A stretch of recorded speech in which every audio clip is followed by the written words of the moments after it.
Regarde, écoute et vis. Livre 1. Le commencement avec Dieu. Adam, un homme est créé. Avez-vous le livre avec vous? Ce livre contient les histoires de la parole de Dieu. Regardez les images et écoutez l'histoire. Image 1. Comment tout a commencé? Regardez l'homme sur cette image. Son nom est Adam. Il était le premier homme à vivre. Au début, il n'y avait rien sur la terre. Dieu seulement existait. Il est le seul vrai Dieu. Il est esprit. Dieu est tout-puissant. Il sait tout et il est partout. Dieu a créé toutes les choses que vous voyez sur cette image. Premièrement, il a créé la lumière sur la terre, puis il a créé le ciel et les nuages. Il a séparé la mer de la terre et la végétation a poussé. Le soleil, la lune et les étoiles qu'il a créées sont apparues. Ensuite, Dieu a créé toutes les créatures qui vivent sur la terre. Finalement, Dieu a créé l'homme. Il a créé cet homme avec la poussière de la terre. Dieu a mis son propre esprit dans l'homme et ainsi, l'homme a été créé à l'image de Dieu et à sa ressemblance. Cela veut dire que les pensées et les désirs de l'homme étaient en accord avec ceux de Dieu. Dieu a aussi créé tous les esprits ainsi que les anges. Les anges sont les beaux esprits qui habitent avec Dieu au ciel. Ils sont ses serviteurs et parfois, ils sont ses messagers sur la terre.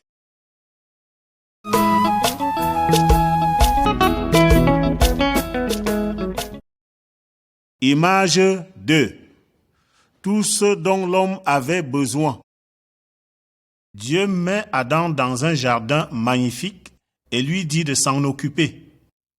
Adam a toutes sortes de bonne nourriture à manger. Adam donne un nom à chacun des oiseaux et des animaux que Dieu a créés.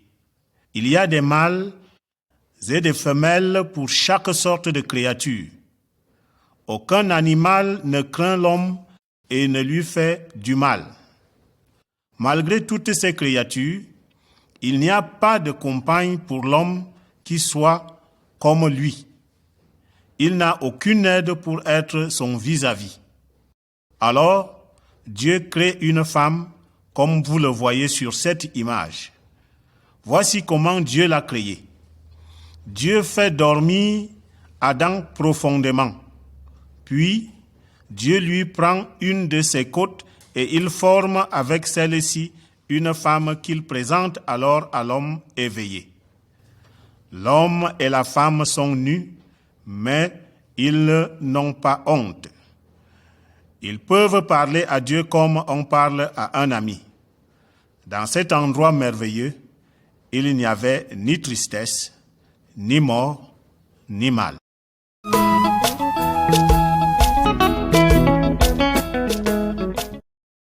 Image 3. Le péché commence. Un jour, Satan s'est approché de la femme sous la forme d'un serpent. Satan était un ange de Dieu, mais il s'est tourné contre Dieu qui l'a créé parce qu'il voulait devenir égal à Dieu. Alors Dieu doit le chasser du ciel et Satan devient l'ennemi de Dieu. Dieu dit à Adam et à la femme qu'ils peuvent manger les fruits de tous les arbres du jardin, sauf de l'arbre qui est au milieu de celui-ci. Dieu dit que s'ils mangent de cet arbre, ils vont mourir. Mais Satan trompe Ève. Il réussit à la persuader de manger du fruit défendu et lui dit qu'elle ne va pas mourir si elle désobéit à Dieu. La femme croit Satan plutôt que Dieu.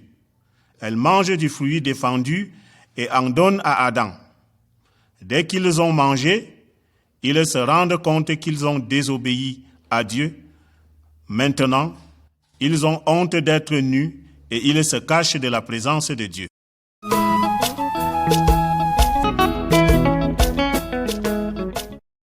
Image 4. La conséquence du péché. Sur cette image, nous voyons ce qui est arrivé quand Adam a désobéi à Dieu. Dieu a dû chasser Adam et la femme hors du jardin pour qu'ils ne mangent pas de l'arbre de vie et qu'ainsi ils vivent dans leur désobéissance éternellement. Dieu punit aussi le serpent. À partir de ce moment, il commence à ramper sur le sol et il devient aussi l'ennemi de l'homme. Dieu dit à la femme, « Je rendrai ta grossesse très pénible. C'est avec peine que tu accoucheras. » Dieu dit à Adam, « Parce que tu as mangé de l'arbre dont je t'avais défendu de manger, le sol sera maudit à cause de toi. C'est avec peine que tu en tireras ta nourriture tous les jours de ta vie. » Adam appelle la femme Ève, ce qui veut dire vie. Elle a eu des enfants de lui. Adam et Ève sont les ancêtres de tous les humains. Ainsi, chaque personne, depuis ce jour-là, a une nature pécheresse et elle est séparée de Dieu. Nous avons tous désobéi à Dieu, ce qui veut dire que nous avons péché. Le résultat ou le salaire du péché, c'est la mort. Mais il y a quand même de l'espoir. Dieu promet qu'un jour, il va envoyer un homme, son fils, pour vaincre Satan qui a tenté les gens de pécher. Cet homme, c'est le Seigneur Jésus-Christ.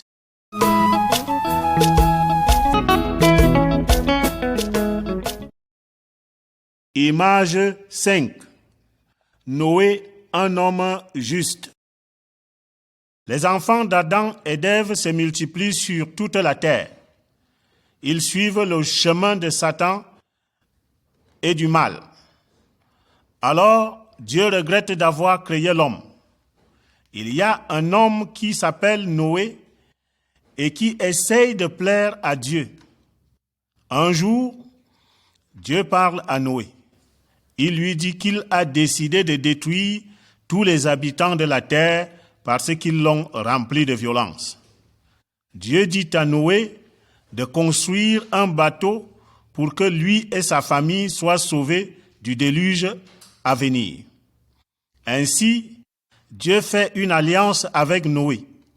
Quand Noé et ses fils ont fini de construire le bateau, Dieu dit à Noé de prendre sa femme, leurs 3 fils, leurs 3 belles-filles et d'entrer dans le bateau.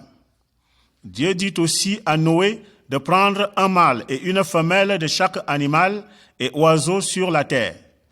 Dieu a dit à Noé exactement comment il fallait construire le bateau. Noé a fait tout ce que Dieu lui a ordonné de faire, comme vous le voyez sur cette image.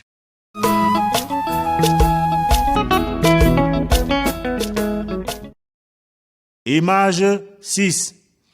Le déluge arrive. Regardez, Dieu tient toujours ses promesses. Il fait toujours ce qu'il a dit qu'il va faire. Noé, sa famille et tous les animaux désignés par Dieu sont entrés dans le bateau.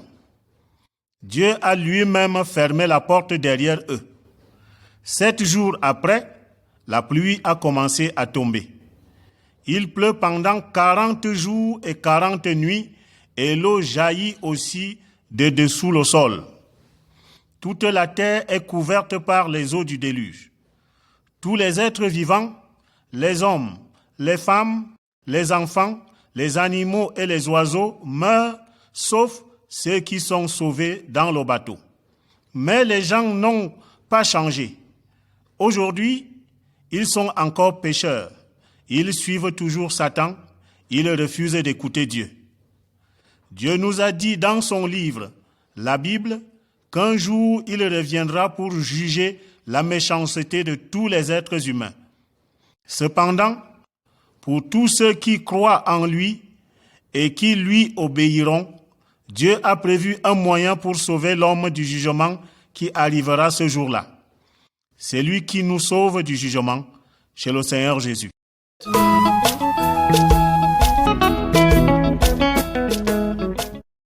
Image 7. L'arc-en-ciel, la promesse de Dieu. Noé, sa famille et les animaux que Dieu a choisis ont été dans le bateau pendant plus d'1 an. Finalement, la pluie cesse et la terre commence à sécher. Tout le monde sort alors du bateau. Puis, Noé construit un autel à Dieu, comme vous le voyez ici.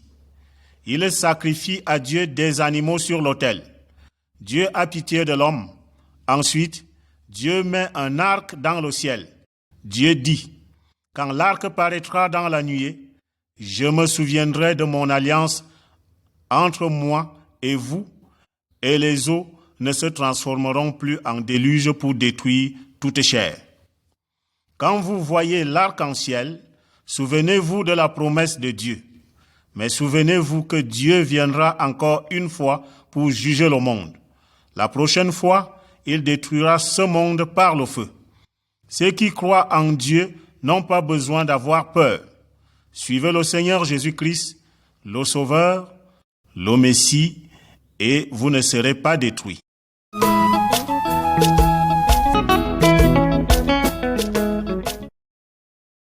Image 8. Les descendants de Noé. Les ancêtres de toute l'humanité sont les 3 fils de Noé, Sem, Cham et Japheth. Dieu leur dit d'avoir beaucoup d'enfants pour remplir toute la terre. Tout le monde parle la même langue, mais les gens ne veulent pas se disperser sur toute la terre. Ils désobéissent à Dieu et ils décident de construire une ville avec une tour qui devait atteindre le ciel. Dieu voit la ville et la tour. Il voit aussi la désobéissance et l'orgueil des habitants de la terre. Alors Dieu dit, « Voilà un seul peuple. Ils parlent tous un même langage. Allons, descendons et là, confondons leur langage afin qu'ils n'entendent plus le langage les uns des autres. » Sur cette image, les gens ne peuvent plus se comprendre. Alors, ils ont cessé de construire la ville et ils sont allés habiter dans beaucoup d'autres endroits pour remplir la terre, comme Dieu l'avait commandé. Si nous avons aujourd'hui autant de langues différentes qui nous séparent les uns des autres, sur cette image, les gens ne peuvent plus se comprendre. Alors, ils ont cessé de construire la ville et ils sont allés habiter dans beaucoup d'endroits pour remplir la terre, comme Dieu l'avait commandé. Si nous avons aujourd'hui autant de langues différentes qui nous séparent les uns des autres, c'est à cause de la désobéissance des hommes. La désobéissance, c'est le péché. De ne pas croire Dieu et de lui désobéir nous sépare de lui et cela nous sépare aussi les uns des autres.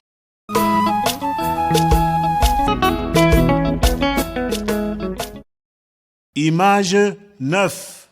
Job le juste. Ici, nous voyons un homme appelé Job. Il est en train d'offrir un sacrifice à Dieu. Job adore et loue le seul vrai Dieu, le Créateur des cieux et de la terre. Job n'a pas suivi le chemin de Satan. Job a 7 fils et 3 filles et il offre des sacrifices pour chacun de ses enfants. Job désire que, si ses enfants ont offensé Dieu de quelque façon, Dieu pardonne leurs péchés. Job plaît à Dieu qui lui permet de devenir riche, de sorte que Job a de grands troupeaux et beaucoup de serviteurs. Un jour, au ciel, Satan accuse Job devant Dieu.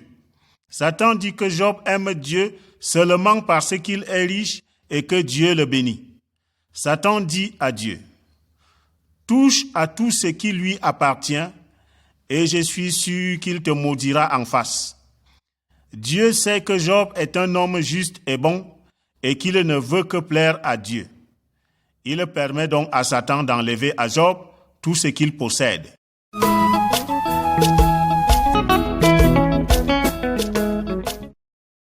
Image 10. une période de grande misère. Cette image nous montre un jour de grande misère pour Job. Ses serviteurs lui amènent des nouvelles terribles. Le premier serviteur arrive en courant pour lui dire que des ennemis ont tué ses serviteurs et volé ses bœufs et ses ânesses. Ce serviteur parlait encore lorsqu'un deuxième serviteur arrive et dit « Le feu de Dieu est tombé du ciel, a brûlé le petit bétail et les serviteurs et les a dévorés. » Un troisième serviteur arrive alors pour dire à Job que les bandits ont attaqué et que tous ses chameaux ont été volés. Un dernier serviteur amène la plus mauvaise de toutes les nouvelles. Tes fils et tes filles mangeaient dans la maison de leur frère aîné, et voici qu'un grand vent est venu de l'autre côté du désert et a abattu les 4 coins de la maison. Elle s'est écroulée et ils sont morts. Alors Job se lève et déchire son manteau. Il se rase la tête et signe de deuil, puis, se jetant par terre, il se prosterne devant Dieu et dit « L'Éternel a donné et l'Éternel a ôté, que le nom de l'Éternel soit béni. »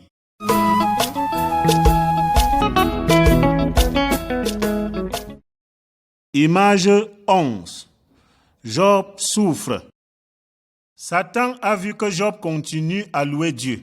Satan dit à Dieu « Étends ta main, touche à ses os et à sa chair, et je suis sûr qu'il te maudira en face. » Dieu permit une fois encore d'éprouver Job. Satan frappe Job d'une maladie terrible, un ulcère malin sur tout son corps. Job va dehors pour gratter ses ulcères avec un morceau de poterie. Sa femme lui dit « Maudis ton Dieu et meurs. » Mais Job lui répond « Nous recevions de Dieu le bien et nous ne recevions pas aussi le mal. » 3 amis de Job viennent lui rendre visite et lui parler. Ils restent avec lui pendant beaucoup de jours. Ils essayent de découvrir la raison pour les souffrances de Job. Ils pensent que Job a dû commettre un grand péché et que Dieu est en train de le punir. Mais ce n'est pas là la bonne raison. Ensuite, Dieu lui-même vient et parle avec les amis de Job. Dieu leur montre que lui seul sait tout et contrôle tout. Ils ne comprennent pas ses pensées profondes, mais Job, lui, a appris à connaître Dieu et il le loue et l'adore. Dieu seul peut choisir le bien ou le mal pour nous. Il sait mieux que nous ce dont nous avons besoin.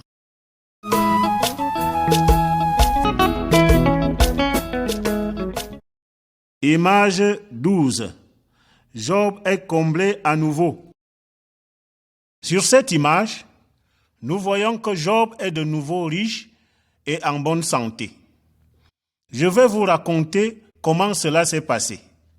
Quand Job a rencontré Dieu, il a compris combien Dieu est grand et puissant. Il a été honteux de s'être plaint contre Dieu et d'avoir douté de sa sagesse. Ensuite, Job a prié pour ses amis car eux non plus n'ont pas compris la vérité de Dieu et son caractère qui montre qui il est. Dieu a redonné à Job sa santé et une fortune double de celle qu'il avait auparavant.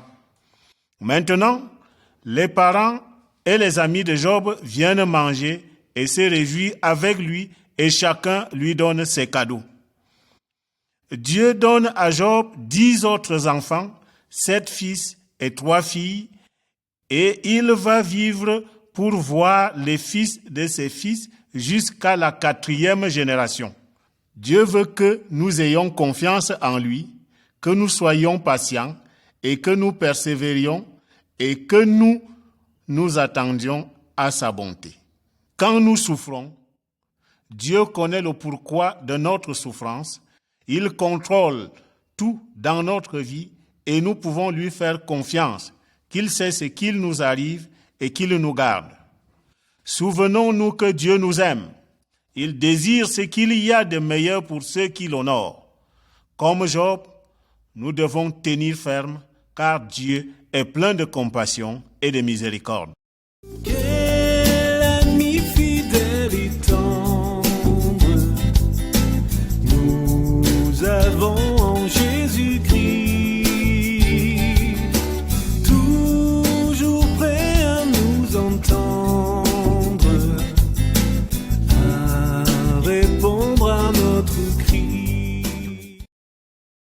Image 13.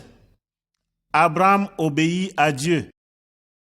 Les 3 personnes sur cette image partent pour un grand voyage. Elles quittent leur propre pays et leur famille. Dieu a parlé à un homme qui s'appelle Abraham. Il lui a dit qu'il va lui montrer un nouveau pays où il peut vivre. La femme d'Abraham, Sarah, son neveu Lot et des serviteurs l'accompagnent. Ils emportent avec eux tous leurs biens.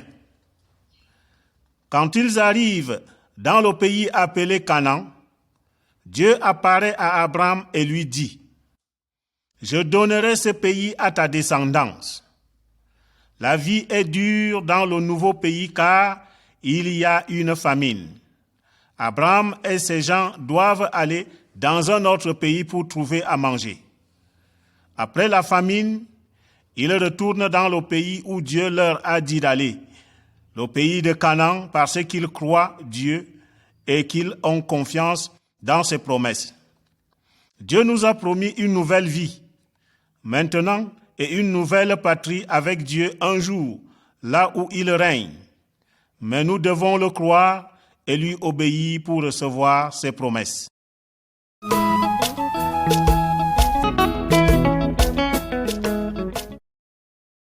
Image 14. Le choix de Lot. Abraham et Lot deviennent très riches. Ils ont tellement de troupeaux que les pâturages ne suffisent plus pour tous les animaux. Les bergers d'Abraham se discutent avec les bergers de Lot. Alors Abraham dit à Lot : « Qu'il n'y ait pas, je te prie, de dispute entre moi et toi, ni entre mes bergers et tes bergers, car nous sommes frères. Tout le pays est devant toi. Sépare-toi donc de moi. Si tu vas à gauche, j'irai à droite. Si tu vas à droite, j'irai à gauche. » Sur l'image, vous pouvez voir que Lot montre à Abraham ce qu'il choisit pour lui-même. Il veut habiter la vallée de la rivière du Jourdain. Elle est comme un beau jardin et il s'y trouve de belles villes. Lot va camper en direction de la ville de Sodome. Les gens de Sodome sont très mauvais et pécheurs envers Dieu. Abraham, lui, reste dans le pays de Canaan que Dieu lui a montré.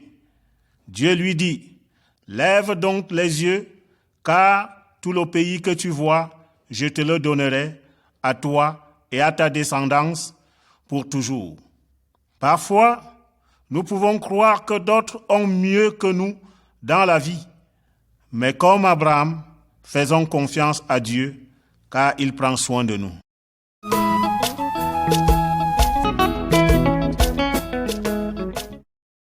Image 15. Abraham sauve Lot. Les gens qui habitent la vallée que Lot a choisie entrent en guerre avec des rois voisins. Lot et sa famille sont faits prisonniers avec les habitants de Sodome. Abraham prend 318 de ses braves serviteurs pour aller libérer Lot. Il gagne la bataille et sauve tout le peuple et leurs biens. Sur l'image, vous les voyez sur le chemin du retour. Il rencontre un roi. Son nom est Melchisédek, roi de la ville de Salem, qui veut dire paix. Il apporte à Abraham du pain et du vin et il bénit Abraham. Melchisédek est sacrificateur du Dieu Très-Haut. Abraham lui donne des cadeaux et la dîme, c'est-à-dire 1/10 de tout ce qu'il a. Le roi de Sodome veut récompenser Abraham parce qu'il a sauvé ses gens avec Lot et sa famille. Mais Abraham refuse de prendre quoi que ce soit parce que ces gens n'aiment pas Dieu. Les mauvaises gens nous conduisent dans les mauvaises actions et dans la mort. Lot a compris qu'il ne faut pas les suivre. Nous non plus, nous ne devons pas les imiter. Melchisédek est semblable au Seigneur Jésus-Christ, le Fils de Dieu. Il montre le bon chemin qui mène à Dieu. Le Seigneur Jésus nous donne le pardon de nos péchés, la faveur de Dieu et la paix.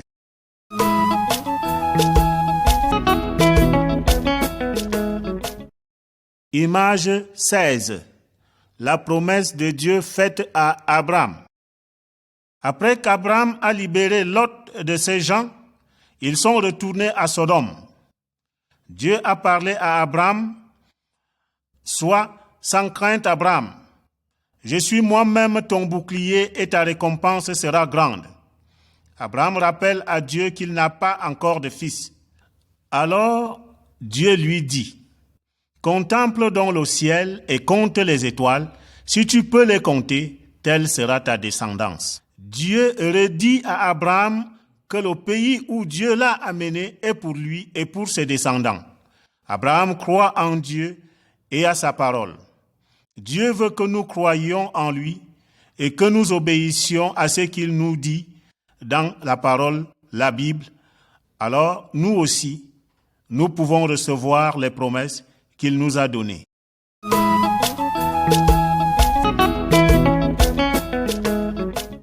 Image 17. Ismaël est né. Regardez cette image. Abraham a un fils. Il y a 10 ans qu'Abraham est venu en Canaan, mais sa femme Sarah n'a toujours pas d'enfant. Sarah a une servante appelée Agar.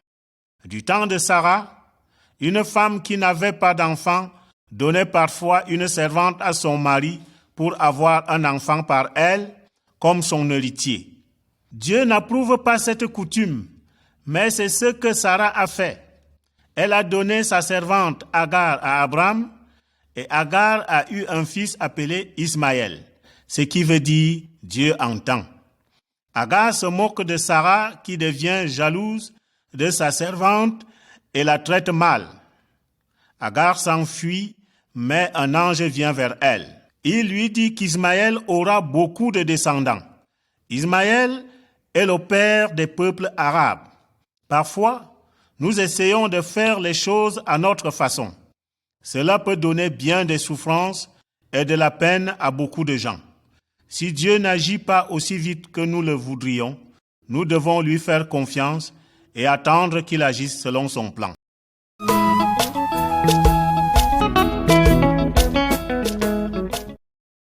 Image 18. Dieu renouvelle sa promesse. Abraham a maintenant 99 ans. Dieu fait une alliance avec lui et pour la marquer, il change le nom d'Abraham en Abraham. Un jour, 3 visiteurs arrivent.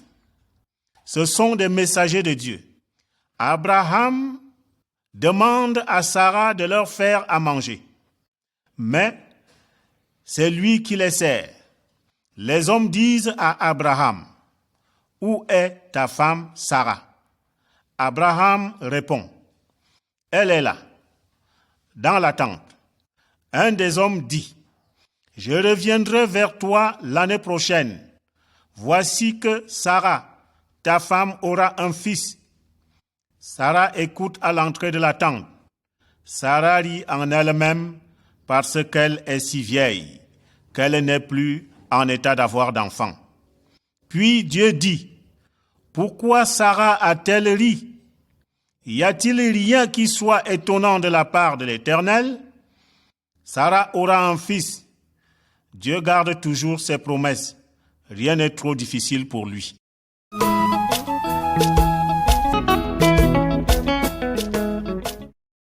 Image 19. Abraham plaide pour Sodome. Sur cette image, nous voyons Abraham avec 3 messagers de Dieu. Dieu dit à Abraham que ces messagers vont détruire la ville de Sodome parce que ses habitants sont très méchants. Abraham se souvient de Lot et il demande si Dieu va détruire le juste avec le méchant. Dieu répond, « Celui qui juge toute la terre n'agira-t-il pas selon le droit? » Alors, Abraham commence à plaider avec Dieu pour sauver Sodome à cause de Lot.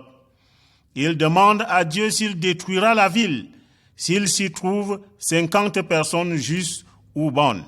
Puis Abraham demande ce que Dieu fera s'il y a 45 justes, puis 40, 30, 20 et enfin seulement 10.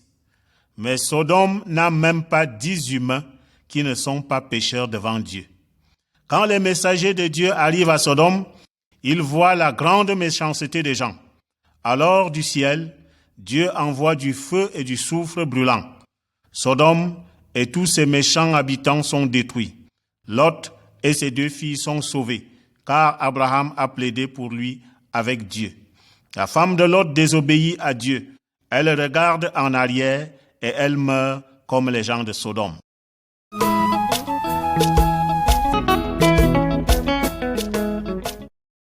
Image 20.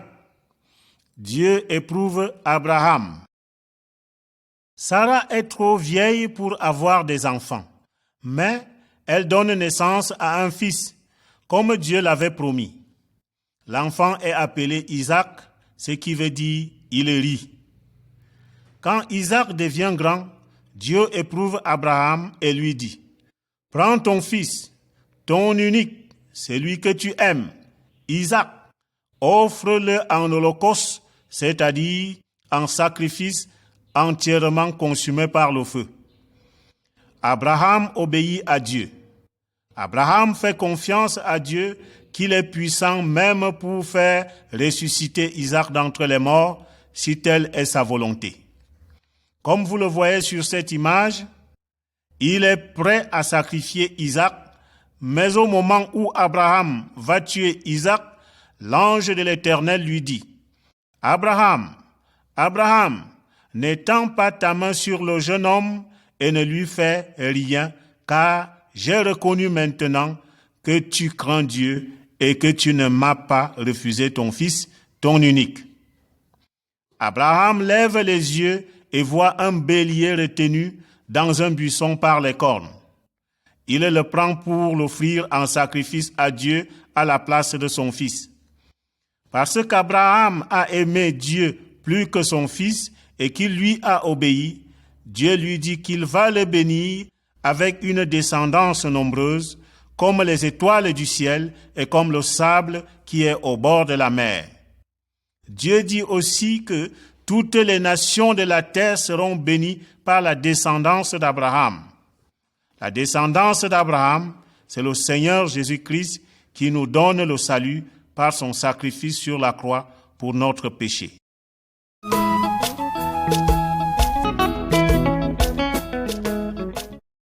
Image 21. Une femme pour Isaac. Abraham a maintenant atteint un âge très avancé. Il appelle son serviteur qui administre ses biens et il lui fait jurer par l'Éternel, le Dieu du ciel et le Dieu de la terre, « Tu iras dans mon pays prendre une femme pour mon fils Isaac. » Abraham ne veut pas que son fils quitte la terre promise, ni qu'il ait pour femme une des mauvaises filles du pays. Le serviteur obéit. Il va vers la ville de Nacor, le frère d'Abraham. Là, il demande à Dieu de lui montrer qui sera la femme d'Isaac. À ce moment, une belle jeune fille sort de la ville pour puiser de l'eau. Elle s'appelle Rebecca. Elle offre de tirer de l'eau du puits pour le serviteur d'Abraham et pour ses 10 chameaux. C'est beaucoup de travail. Le serviteur la laisse faire jusqu'à ce qu'elle ait tout fini. Il est alors certain d'avoir trouvé la femme qu'il cherche pour Isaac. En parlant à Rebecca, il découvre qu'elle est la petite fille de Nacor, le frère d'Abraham. Le serviteur loue Dieu qui a répondu à sa prière en le conduisant à la famille de son maître. Rebecca vient avec le serviteur d'Abraham et devient la femme d'Isaac. Abraham meurt à l'âge de 175 ans. Abraham et Sarah ont eu un fils parce qu'ils ont cru que quand Dieu fait une promesse, il est fidèle et il agit comme il promet de le faire. À cause de la foi d'Abraham, Dieu l'a béni ainsi que toute sa descendance.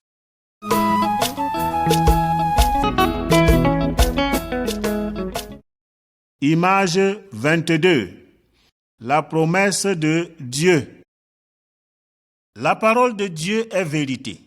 Dieu a dit à Adam qu'un jour, Satan serait vaincu. Dieu a montré à Noé que ceux qui suivent le chemin de Satan seront jugés. À Job que toute la création est sous son contrôle et à Abraham qu'il garde toujours ses promesses. Tout est arrivé comme Dieu a promis. Sur cette image, vous voyez un bébé, celui que Dieu a envoyé pour accomplir toutes ses promesses. Jésus-Christ est la confirmation des promesses faites à Abraham et à ses descendants. Dieu a choisi le moment pour envoyer Jésus-Christ sur la terre et il y est né comme un homme. Sa maman était une vierge appelée Marie, de la descendance d'Isaac et de Rebecca.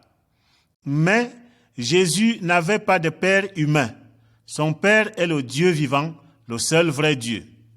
Jésus, c'est-à-dire Sauveur, s'appelle aussi Emmanuel, ce qui veut dire Dieu avec nous. Jésus est venu sur la terre pour nous sauver de nos péchés.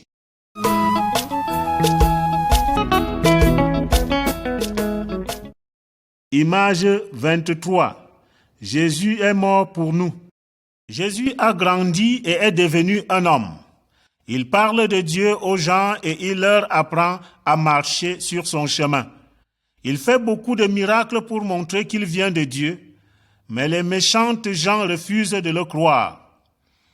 Ils tuent Jésus en le clouant sur une croix de bois. Sur l'image, vous voyez un soldat qui va percer le côté de Jésus avec une lance pour être sûr qu'il est bien mort. Vous vous souvenez que Dieu avait donné un bélier pour mourir à la place d'Isaac, le fils unique d'Abraham. Mais il n'y a pas d'animal qui puisse prendre la place de Jésus. Dieu a donné son fils unique comme sacrifice parfait pour nos péchés. Le péché d'Adam a séparé tous les hommes de Dieu. Même si nous menons une vie qui a l'air juste devant les autres gens, même si nous paraissons très religieux, notre péché nous sépare de Dieu. Jésus est le seul sacrifice que Dieu accepte pour notre péché. Christ Jésus est le seul médiateur entre Dieu et nous. Jésus est le chemin du salut, la voie de retour à Dieu. Il n'y en a pas d'autre. Vous vous souvenez de la promesse que Dieu a faite à Abraham il y a si longtemps. Dieu avait dit, « Toutes les nations de la terre se diront bénies par ta descendance. » En effet, la bénédiction d'Abraham se trouve en Jésus-Christ qui est mort pour que nous ayons sa vie en nous par son Saint-Esprit.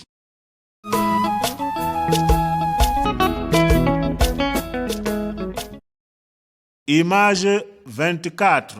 Sauvé par la foi. Après que les soldats se sont assurés que Jésus était bien mort, son corps a été mis dans une tombe. Mais le 3e jour après sa mort, Jésus est revenu à la vie. Il est ressuscité.